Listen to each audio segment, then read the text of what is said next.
brother. Welcome to the R2F show. We got some great topics to cover today. We're going to cover why these churches are shiesty and don't want to give charity to people that are in need. We're going to talk a little bit about Sudan, and we're going to talk about why are Muslims so racist, or pretend not to be and don't see it. And we're going to talk a little bit about the whole viral 6-7 meme as well. So let's get right into it. Let's talk about these churches. First, Amr, let us know what kind of happened with this viral video that was going around with some white girl who was calling up churches and masjids and trying to get charity for her fake baby. So I'm not sure how it all started, but essentially she has this like TikTok page, and she was going to do social experiments and see how giving are churches, and just so she was asking her fans, say, hey, give me your church in your city. I'll look them up and I'll call them and say, hey, listen, I have a daughter. She has ate since last night. Brought a formula. I just need like $10, $20 so that I can get formula for my child to eat. She's crying. She's been crying all night. I just need money. I'm doing real bad right now. And so she called up. She has like 70 videos of her calling different churches, asking them for formula. And there's about like 65 of them. It's like, hell nah. I'm sorry, we don't carry formula. We carry food for humans. They also said like, hey, you're not a part of the church, so we can't give you anything because you're not part of our community. So we're not gonna help you out there. Better luck next time. I don't have money on hand, so I could give it to you. Even if I could, I wouldn't. I don't know how to give you money. So you're out of luck. And she called like I think 2 or 3 monsters, and they're all like, yeah, sure, we can give you what formula do you need? Do you need like a tub or a can or a few bottles here and there? So the people who have reviewed her content are like, she is an Islamist plant from Zohran Mamdani to paint Christians in a negative light, as she is a secret Muslim on the on the inside who's trying to portray Christians in a bad light. And they're all saying that why is she asking for formula? If she had a kid, she should have been responsible enough to have money for her kid. So I've seen a whole slew of comments about this lady. Now I seen that there was like the one video you shared with me, and it's the text on the screen said that she did a social experiment. She called all these places, and only some Catholic churches, a masjid, and like a black church were willing to help, right?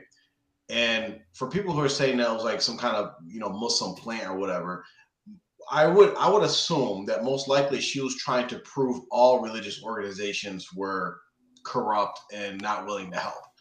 I'm pretty sure that was probably her main intent, was to go out, and she wasn't going out but she ran into like, oh wait, these masjids are actually willing to help. That's pretty much what she probably ran into. And it's sad to say, but let me go on the other side and play devil's advocate real quick. I know that when you get into certain organizations, right, a certain level of, internal controls, where you can't just give somebody money because nobody has access to the cash to just give money out like that. So like they need to come in, fill out forms, they need to document it, they need to account for it. So what if that was part of the reason why these churches were saying no?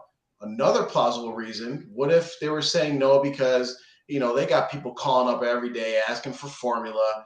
I know when I worked in a grocery store, formula was a high commodity for crackheads to steal because they could turn it over and sell it to, formula is pretty expensive.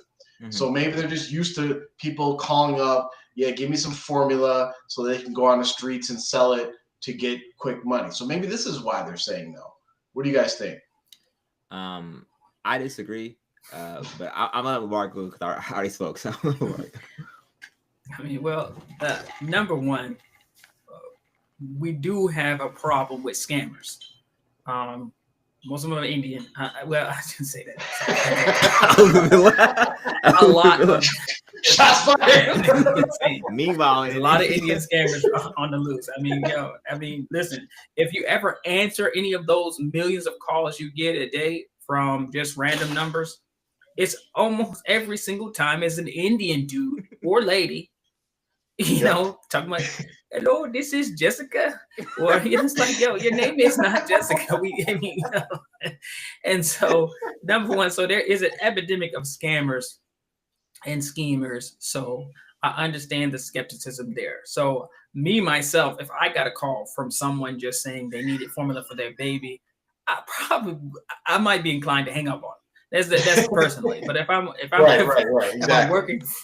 If I'm working for a religious organization, church or a masjid, I wouldn't be working for a church. I would only be working for a masjid.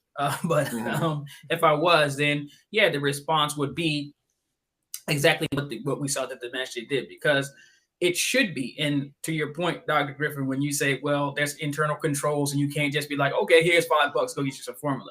But if these churches were really about the people, they should have controls ready and available to take care of whatever demographic that's needed. So, at some point in time, it's like babies are humans. They exist. Sometimes they don't have food. So there should be a control available. Hey, this certain amount is allocated for purchasing or vouchers or whatever for formula or for diapers or for whatever. It doesn't have to be a lot, but it's just in case this pool of resources is for miscellaneous, whatever. There should be some control there. So I'll just say this. Most churches are businesses, and they're in the business of making money.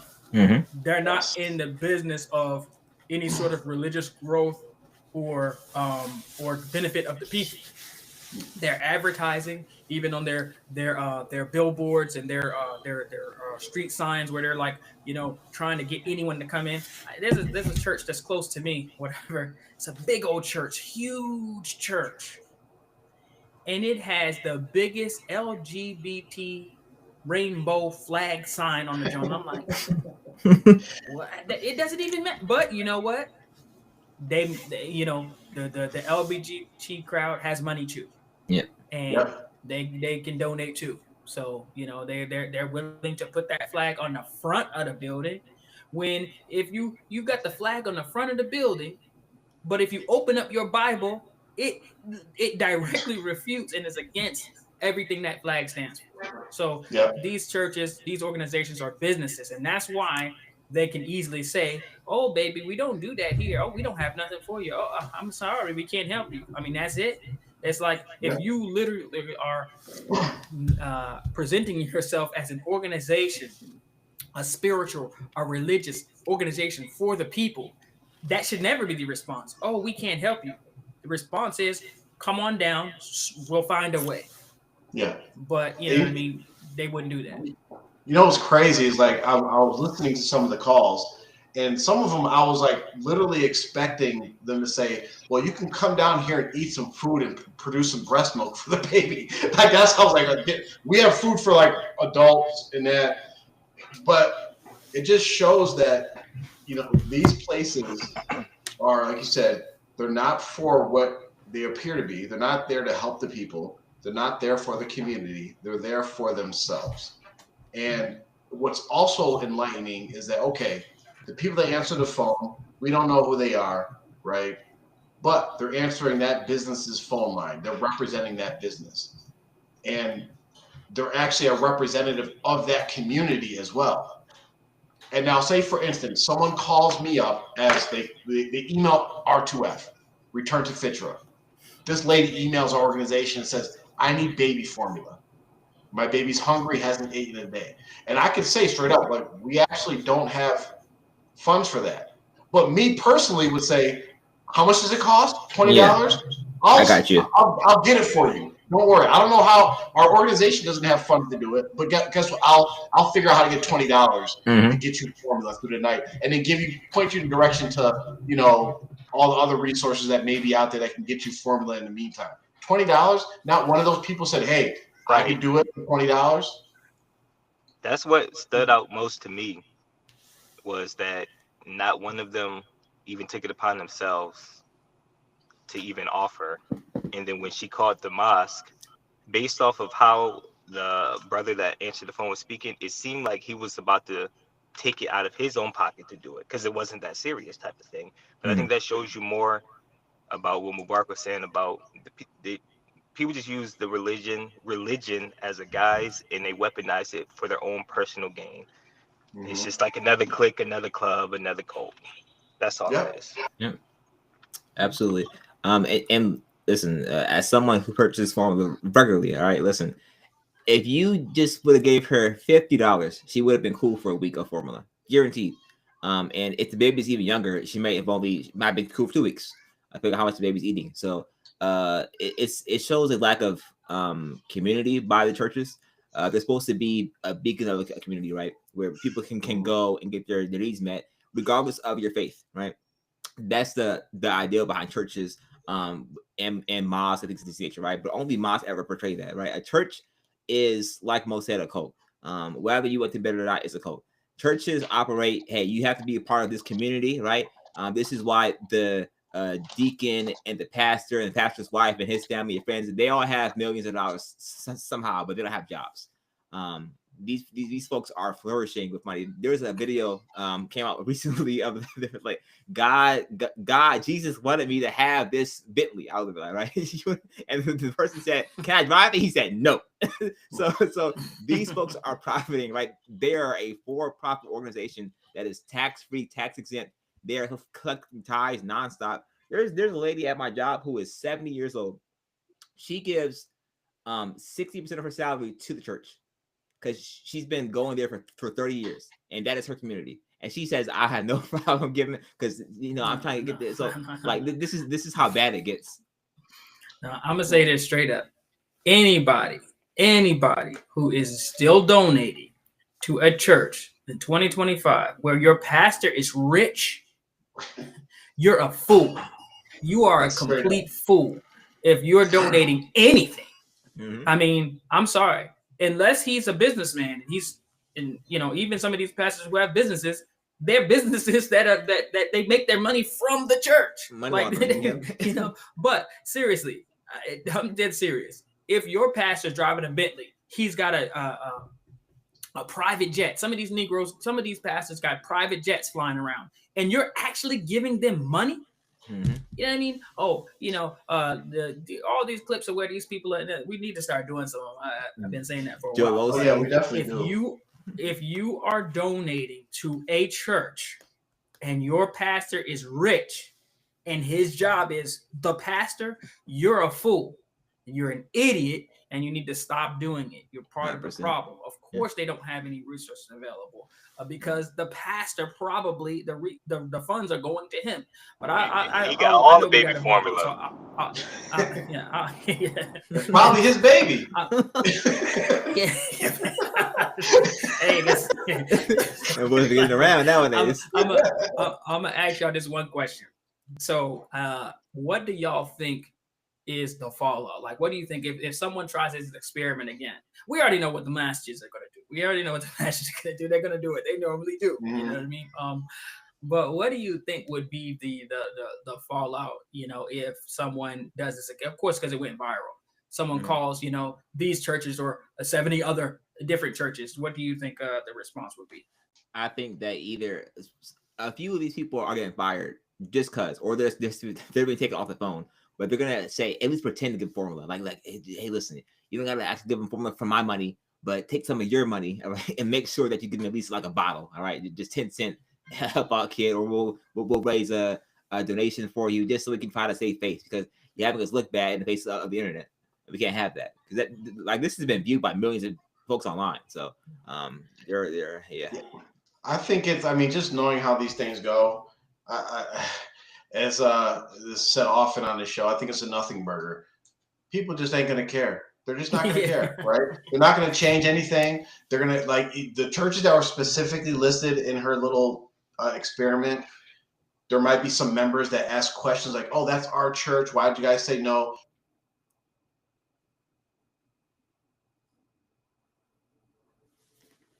Did I lose audio? The church. They on us. Played around. The church is after you. You done went mute. The church. They said, "Stop him now." We tried this.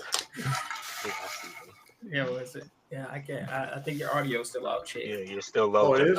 Can you guys hear me? Wait, yeah, we can hear you. I can hear you now. It seems like your microphone is not up. Yeah. I said, let this be the last time you speak about us negatively, all right? Still can't hear you. Yep. No, he on mute again. Still can't hear you. Listen, will the Church of Latter-day Saints leave Joffrey alone, please? Joseph Sorry, Smith. Joseph Smith Jr. said, "Nah." He said, "My Mormons have my 8 wives." Who the heck is beeping like that? Oh, you beeping? That's probably Mo. Mo got pulled over. Wait, I'm good. I got you.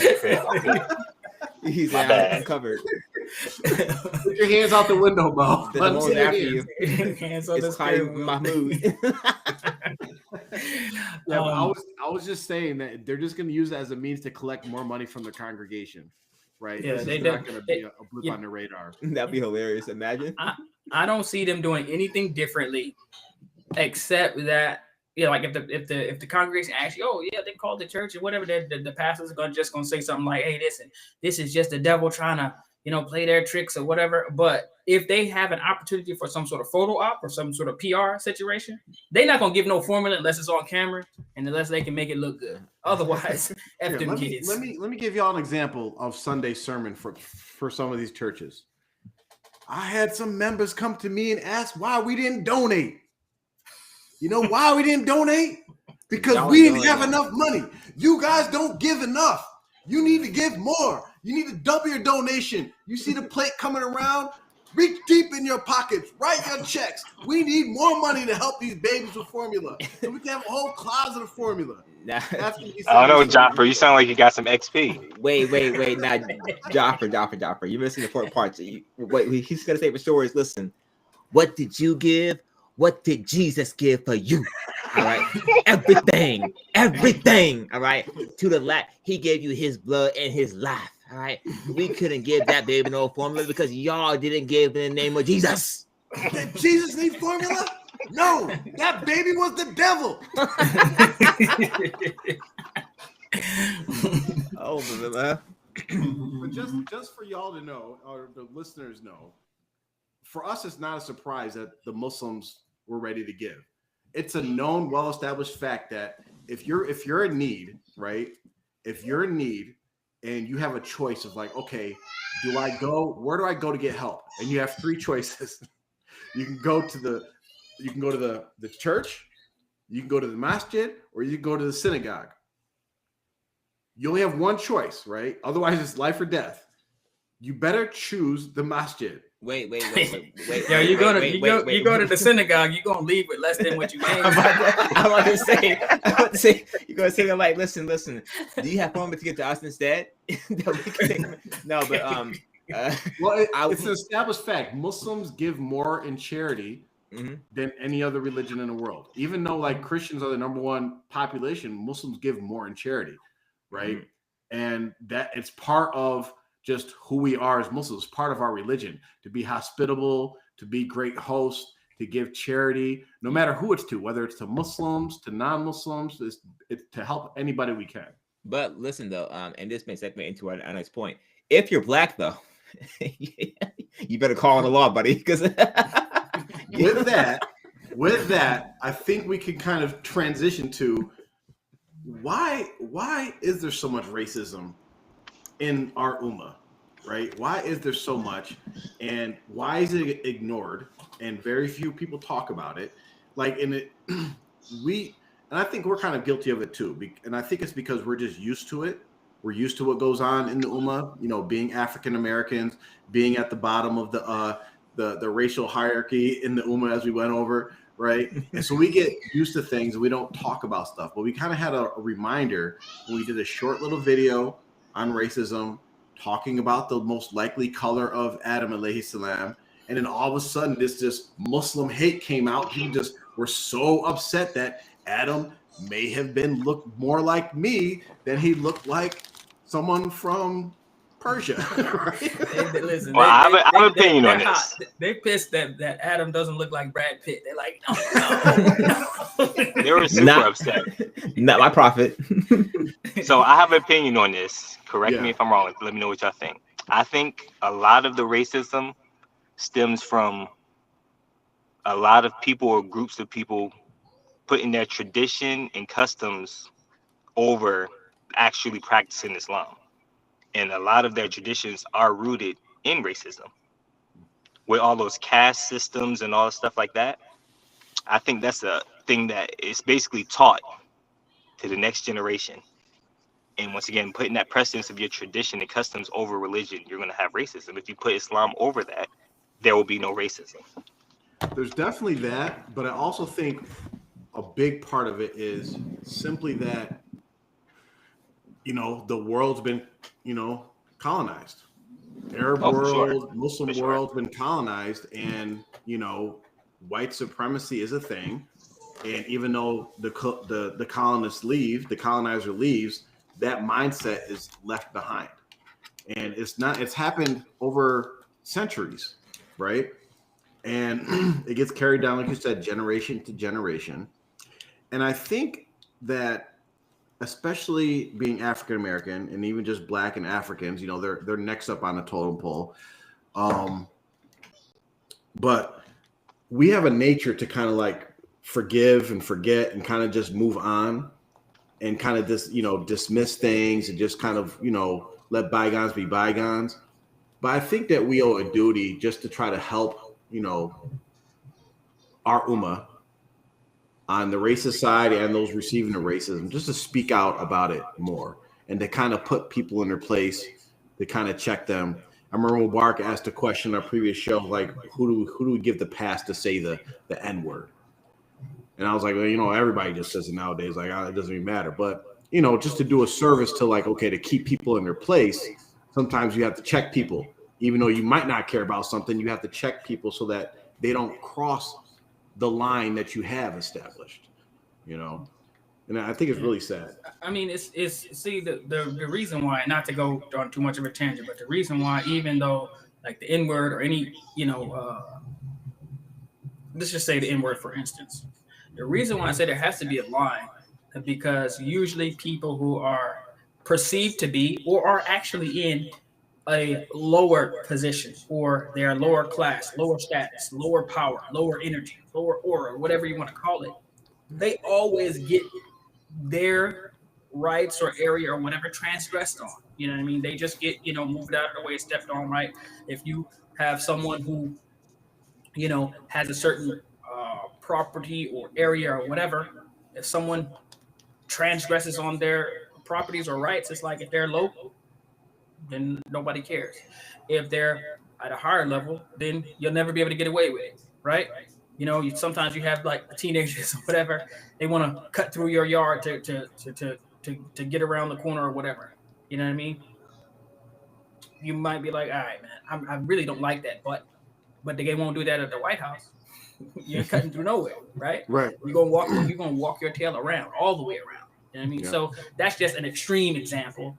But within those two extremes, you have where your real estate, your property, your honor, because you're perceived as a lower status, they can tread all over you, right? It's like you can say, hey, to Black people, just get over it. Man, listen, man, slavery was 400 years ago. Mm-hmm. Tell a Palestinian to get over it. A ceasefire, man, it's over. Right. You'll have everybody just up in arms, or tell them, hey, listen, like they tell Black people, it's y'all's own fault that y'all are the lowest on the totem pole. Maybe it is, but if we say, hey, Palestinians, it's y'all own fault. It's y'all own fault that y'all in the situation that you're in. It's one ummah. All right. Yeah. All together. How could you? But Sudan, it's their own fault. They're fighting each other. Yep. I mean, so it's that type of thing. And just being like, we talked about this too last show we did on racism, about how like the African Americans were at the lowest of the low on the totem pole, and you'll see so many just different diasporas of people who just hate on Black Americans for really no reason. I saw a video of Hawaiians hating on Black Americans, and it's like, you would think that Black Americans colonized the whole world the way they speak. So like, but like they hate us, right? But they loved white people, white folks who colonized them, took them from their land, enslaved them, raped them, all pillages them, all that stuff, right? All we did was just happen to be slaves once upon a time back then. And now, if somehow from that, it's like you deserve that, you're scum, we hate you. Like, what the hell we do to y'all niggas? Like, I'm telling you, that's not just it. I'm telling you, Adam alayhi salam was what he was. I really like Mubarak's theory on that. It makes a lot of sense and ties into a lot of why it's happened since we can document history. It's been the same situation, right? So it makes a lot of sense that because Adam was black, you guys go ahead and fire up the comment sections. You and it's the easiest way. It's like what do you call the Muslim version of a white nationalist? An Indian, I guess. Hey, listen, I love a Jew. I got so many Indian brothers that my friends. I love them to death. They know it's all love. But listen, you'll find I'm not talking about the Muslim Indians, the Hindu Indians. Yeah. These niggas, they love them some white people and they love them some Israelis. I mean, they like. I mean, it is ridiculous. But I'll just say the reason why is because, I mean, we can try to deny it, but it's just the fact. The Europeans, the British, for in particular, they colonized nearly the whole world. Yeah. The British, the British Empire, they did work all across the world. And even some of the people who were adjacent to the British Empire, we just throw them in there, the Dutch and the Spaniards or the French, yeah. Mm-hmm. I mean, yeah, the French. Basically Europe. You can say Europe. Yeah, the Europeans, world, yeah. They crushed and colonized most of the world. Mm-hmm. And from that, they established a caste system, a hierarchy. And the Muslims are still suffering from it today. If we look at as far as the social or the, I don't want to call it entertainment, but how much American, Black, indigenous culture, swag, language, everything, how much it has such an influence. You can go, listen, I've seen people in Germany and in Pakistan. I'm gonna show you the video.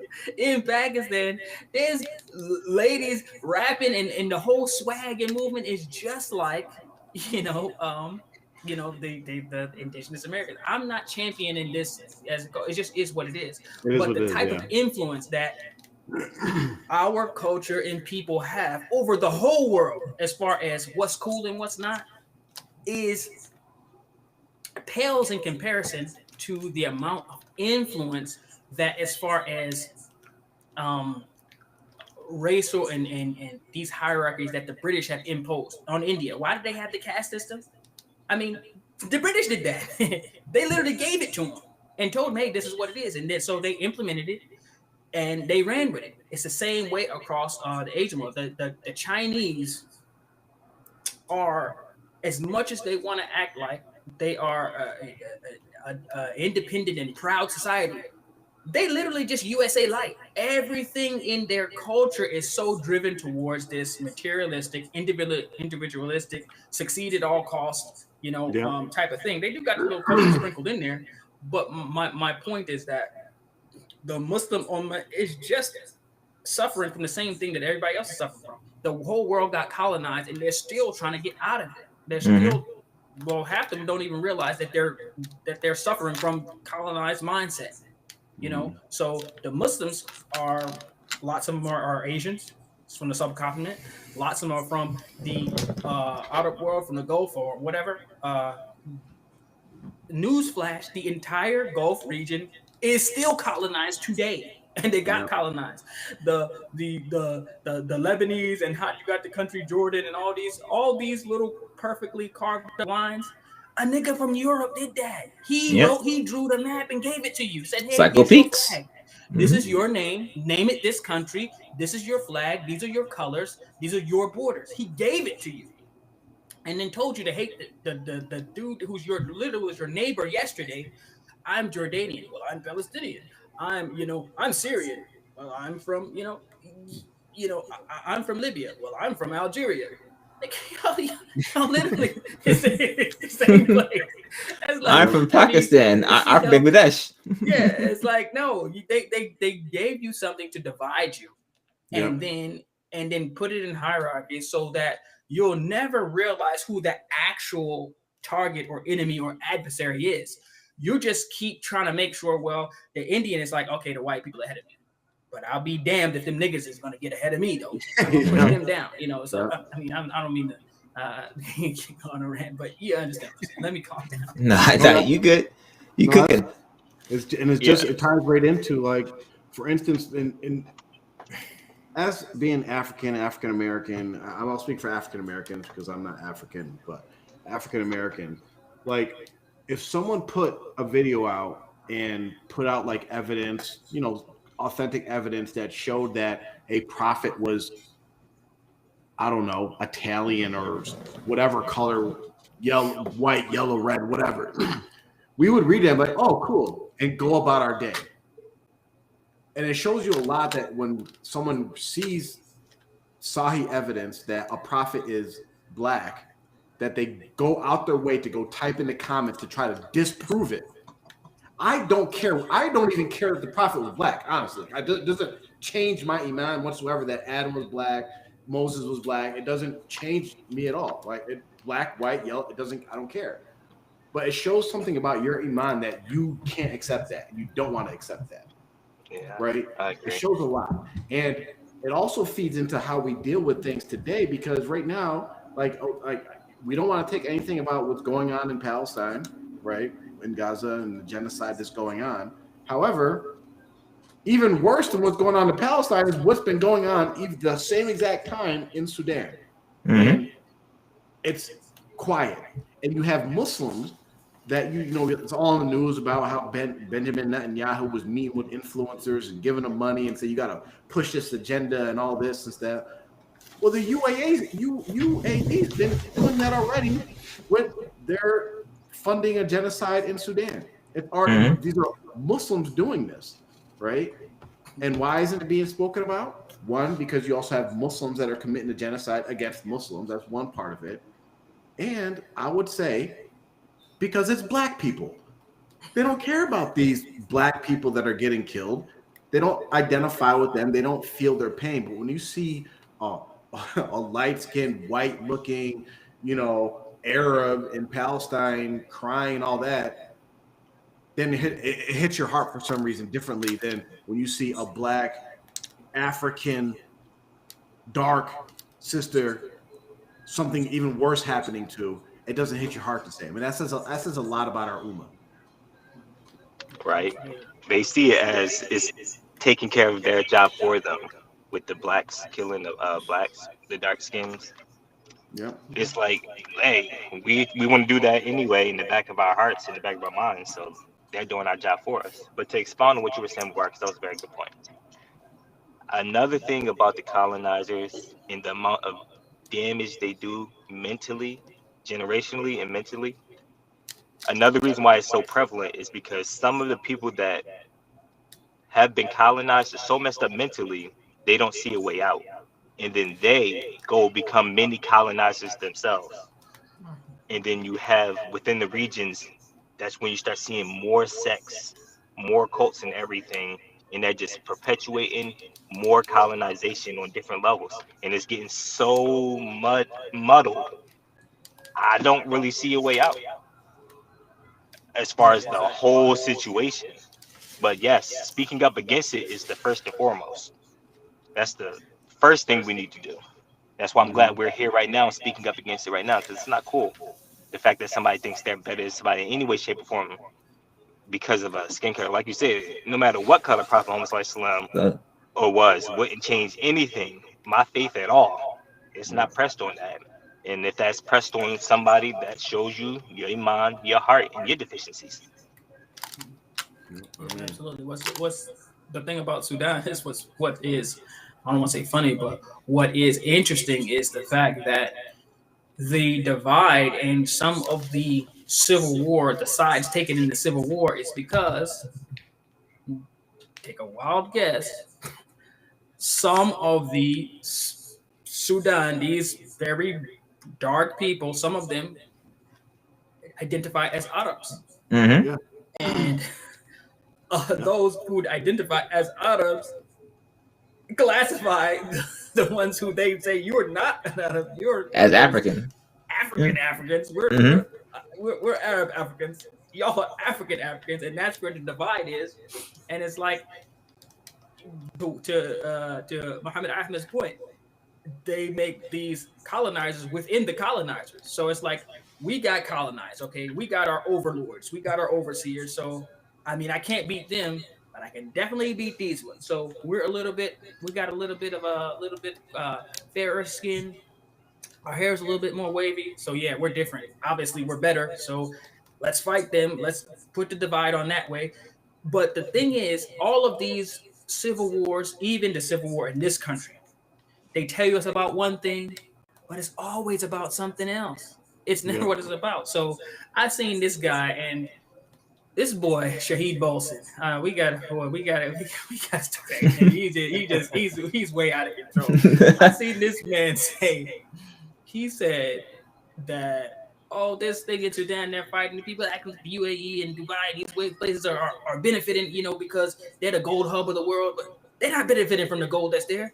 The shady gold dealers are buying the gold that's smuggled out of Sudan, and they're selling in the shops, but it's not registered anything. So they know that it's being sold in their country. And you think you know about it. We know about it. But the man literally said it's not going into these the rulers and their bank accounts. All right. Like, bruh, come What's on. that David Chappelle meme when they were asking about the oil when he was the president? Oil? They got oil? Oh yeah. Well. He's like, oh, hold up. So a place that just think about this. He literally said out of his mouth that the UAE and Dubai, these places, they are the gold hubs, the capital of the world. If you want cheap gold, then this is where you go. They have no gold mines there, by the way. They got no gold mines. Yeah. How did y'all Negroes become the gold capital of the world? 97% of the gold in the UAE comes from Sudan. Comes from Sudan. So, Yeah. so wouldn't it make sense for Sudan to be the gold capital of the world? I mean, that would make sense, right? But they're black though. But this is the thing. If you want, like for instance, if I want to be the gold capital of the world, I keep you two fighting over the gold that you have. And then I smuggle it while you're just fighting each other. I'm taking the gold. Then all of a sudden, I'm the gold capital of the world, even though I have none, because I took yours. Because and what gave happens you weapons to fight each other. And everybody should know this. If you watched, even any type of crime movie or whatever, yeah, okay, something gets smuggled, whether it's diamonds, gold, any type of resource that gets smuggled. At some point, it has to enter back in the market. Where do you think it's entering back in the market? In the UAE. Very simple.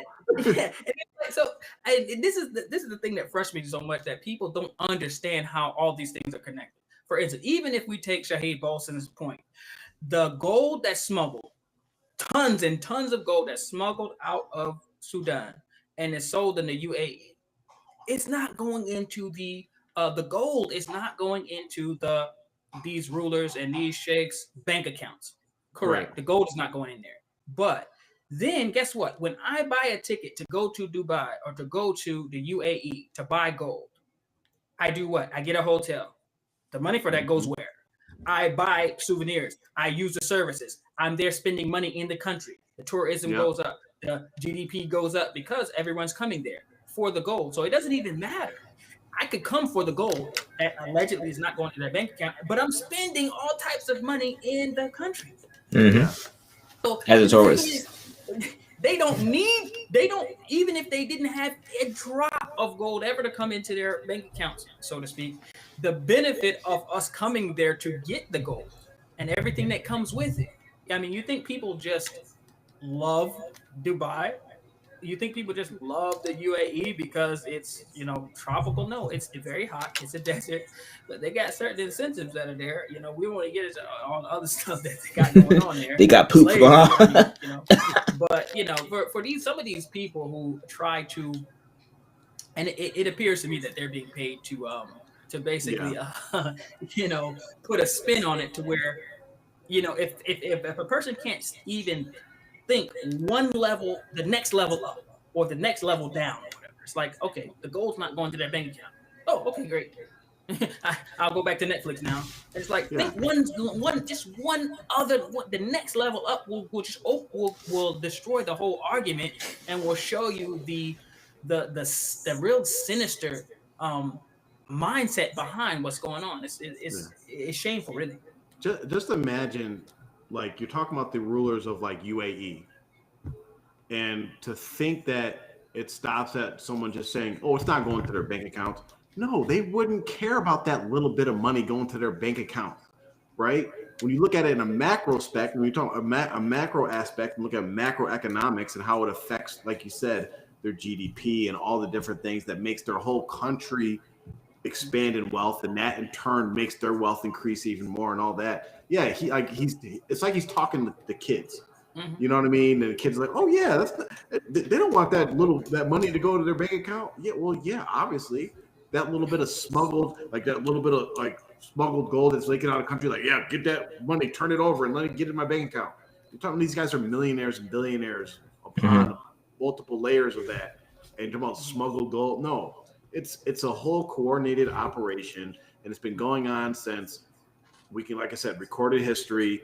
And I don't know who it was, but one of these political commentators, it was an older guy. It was said back in like the 70s or 80s. I don't know who it was. But he pretty much he explained how the exploitation of Africa is actually essential to the profit of the West. Companies or every other country's economy. If Africa, the countries in Africa actually stood up on their own 2 feet and weren't being exploited, every other country in the world would collapse. Yeah. Very simple.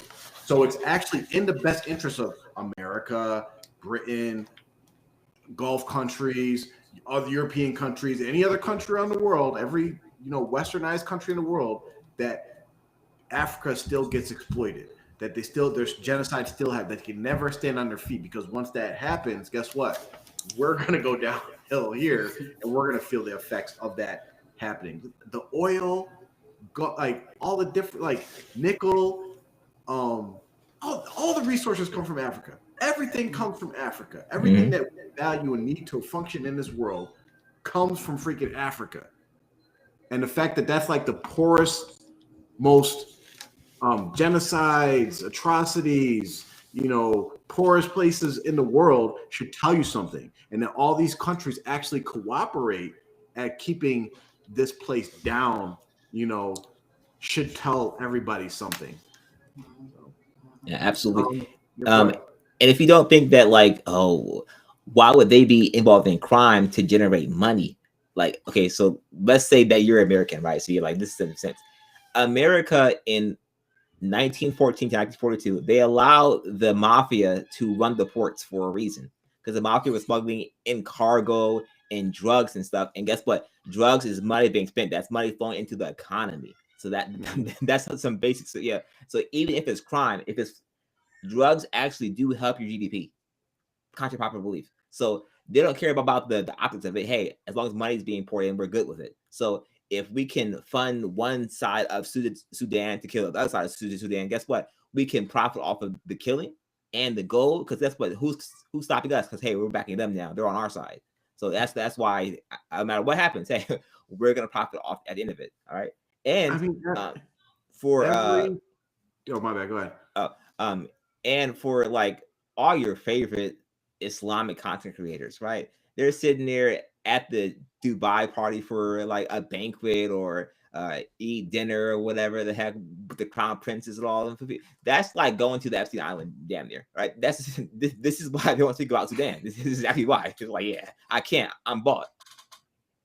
Yeah, and I would say to your point about government participating in crime, I mean, there's a well-documented history of governments, and what they do is, especially if they want to make a lot of money, what's the best way to make money? Let's just talk about some basic economics. When you increase demand, right, price goes up. Okay. When you reduce supply, price goes up.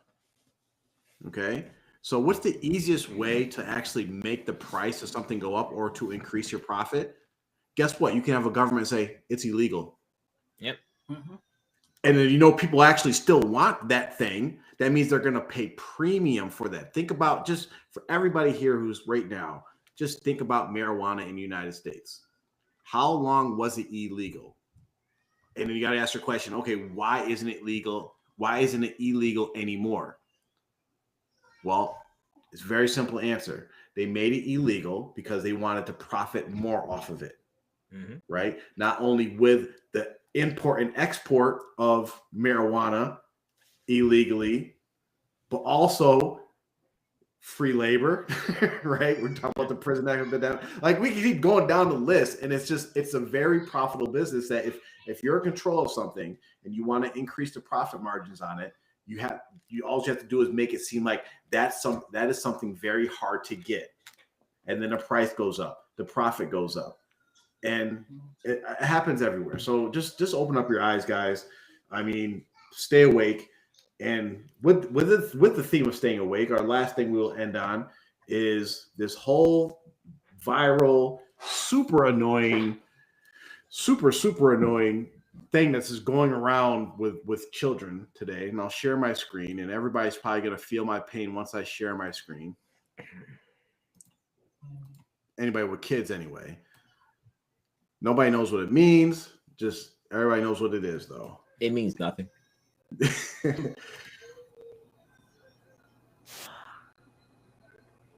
Thank God I can't hear it. MashaAllah. Allah's been protecting me today. You guys hear that? No, I'm good. Yeah, I can hear it. It's fine. No, I can't. You guys can hear it? I heard enough. You heard enough? You guys can hear? Okay, so basically the 6-7 thing, I'll share my screen just so you guys can see it. The 6-7 thing, this individual who, where's the share my screen? Here we go. This individual is basically pointing out how a rapper had this in his song, and there's satanic connections to this whole 6-7 thing that's taking all of our kids by storm. And I'll leave it to Mubarak to comment on that. So this clip, the guy is talking about what 6-7 actually means, and there's a rapper, I don't know his name, rapper who did the song Trilla, something like that. Yeah, Trilla, what? Yeah, okay. Whatever. That guy. He makes the song, and in the song he's talking about 6-7 and is doing this whole 6-7 and this little ritual where they do it. So there's the whole thing. These hands and the 6 and 7 goes to where they have multiple gods, demons, or whatever that they call on. The 6th name is Ogun or something like that. The 7th is something else. So they're numbered. And so him saying 6-7 is him calling on the 6th demon or god or whatever that he's worshiping, and the 7th. So that 6-7 is he's calling. It's like, and so Muslims will probably be able to understand this. Like when someone says 786, what does that mean? I mean, when you hear 786, people say, like, they try to say that this means Bismillah. They attach a number to a phrase. So 786, 92. Sometimes people will start, a letter or something they're writing. They'll type 786, and then they'll begin to write or whatever.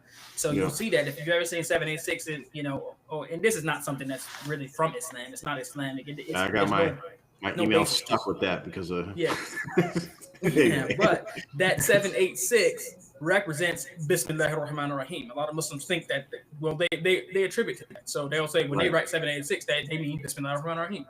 Similarly, this 6-7, it means that he's calling on the 6th demon and the 7th demon, that which he worships and which he calls on for help. And he talks about how they do rituals and put spells and do incantations and all these things, and he put it in his song. He talks about how him and his uncle, they are devil worshipers. They worship this type of thing, and this demonic ritual, it involves them doing this 6 and 7 and calling on the 6th and the 7th of these demons. So when this first came out, I remember hearing like kids running around saying that. I'm like, what the heck is this mess? But I was like, I just kind of ignored it, like it's annoying. Then eventually I just was like, I banned my kids. I'm like, anybody saying that's getting beat. I didn't know what it was about, but I'm like, it's just stupid. Well, just 6'7", what does it even mean?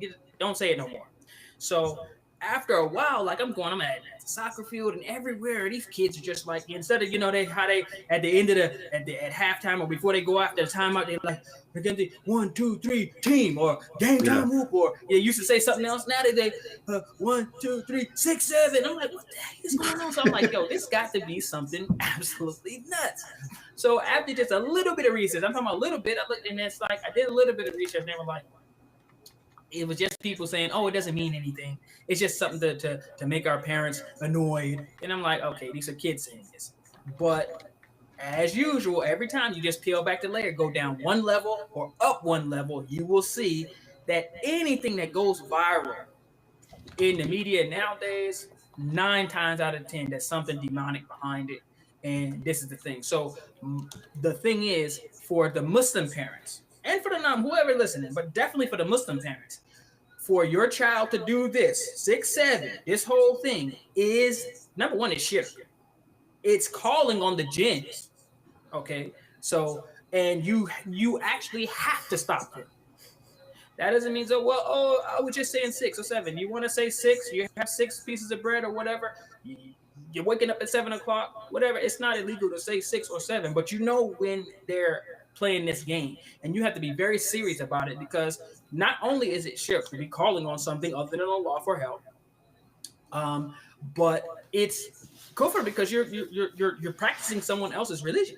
And if they're knowingly doing this, especially when they're teenagers, they're adults, and they think it's a game. No, this is serious. They cannot do it. They cannot do this whole thing. That's like, doing you ever see people with the Catholics, they'll do the cross, before they do something. I mean, that's like doing that. You would smack your kid upside the head if he did that, right? If he's before he, he's about to shoot a shot, he's at the free throw line, he go up, you coming out the stands, like, get your behind. So that's the same thing.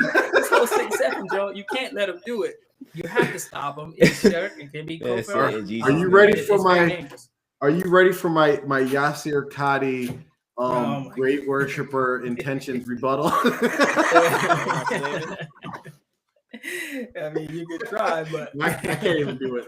No, looking for a straight face. Nah. What if it's like, the 6 sultan, 7 sultan? Then what, Mubari, huh? Hey, listen. Hey, you know what? I wouldn't even be surprised. Seriously, I would not even be surprised if that whole thing was tied into. Because listen, what do we say all the time? The coach is the same. The playbook is the same. Yeah, they running that power eye. It's still listen. It's still a power sweep. They can run it out of the wing. Running for 7 yards. The sixth demon was like Gorg or something. Yeah. Gorg, which translates from satanic to Jelani. Yeah. In the Fudiha Muhammadiyah, the black book. But they get into this numerology and this type of thing where they put some significance to numbers. This numerology is not part of Islam, but for them to have 7 sultans and these 6 and 7, it would not shock me if somewhere deep down in Risala Ruhi you got these names of people, and then the names of some of these, probably some saints or whatever, Aliyah translate. Then you do the translation. It's the names of these same demons or whatever in whatever language or whatever. Yeah. Probably the same. Listen, if it is calling you to shirk, if it's calling you to kufr, it's calling you to things that are against Islam, you already know who the nigga behind it. You already know who the guy who is shaitan behind all that. Mm-hmm. It's shaitan back there, like, yeah, do this. Got him, yeah. Whether he got a Sufi turban on or whether he got the demon dreadlocks with tattoos on his face, the dude behind him, coaching him, hyping him, putting the battery in their back, is shaitan. It's the same dude. So he's gonna run the same thing, switch the formation up, dress it up a little bit, but it's the same play, getting you to the same place. Y'all gotta be careful. And even, I don't want to like bring it down from, because definitely you gotta avoid the shirk and all that, but just also for any non-Muslims that are listening to this, just the fact of, like, you gotta raise your kids not to just follow trends, yeah, everybody else is doing. Like, we really have to steer our kids away, because that's the way society is right now. Oh, something's going on online, I'm gonna do that. Oh, that's what's cool to wear, I'm going to do that. At least for that sake, try to talk to your kids and get them like, listen, if you see everybody doing something, be the one that doesn't do that, right? Back when we were growing up, it was, if all your friends jumped off a bridge, are you going to jump off the bridge too? And the answer is, of course, no. But nowadays, I think the answer is going to be, oh, yeah, of course. Absolutely. Those are my friends. Right? So, all right, y'all. We're going to, inshallah, we're going to wrap up right now, and we're going to be on again next Thursday. We're going to talk about whatever's current. If you have any show topics that you want us to cover, email us, type them in the chat, message us, and we're going to be on every Thursday, inshallah. So we'll see you guys next week.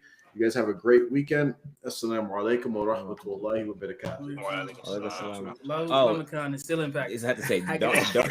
Oh, we almost missed it. I'd say never forget that. And also, if anyone knows more about this other Ali Dawa situation going on with him and this Muslim girl, please inform me more. I have to research more about it. He's like in some beef with some Muslim chick. Wait, what's going on? Is this Ali Dawa? Ali Dawa is having this like online beef with this like, I guess, Muslim content creator. Is this the girl that dresses in a very tight dress, some white looking girl? I don't know, Jaffer. I think I've seen the clip. I just saw a clip of it before we went live, and I was like, oh, Ali Dawa's always in some content for some reason. All right, so I think him and his. I seen some clip of some Caucasian looking sister that was wearing she was hijabi, but she was wearing a very tight dress. And she was saying something about how Ali Dawa and his wife challenged her to, of course, Abu Bahala. That is so. Oh my God, not that. If anybody calls for Mubahala, for sure, just know that whatever you're accusing them, they probably did. I'm guilty, but how far are you going to go? All right, with me. All right, assalamu alaikum, y'all. All right, We're off air.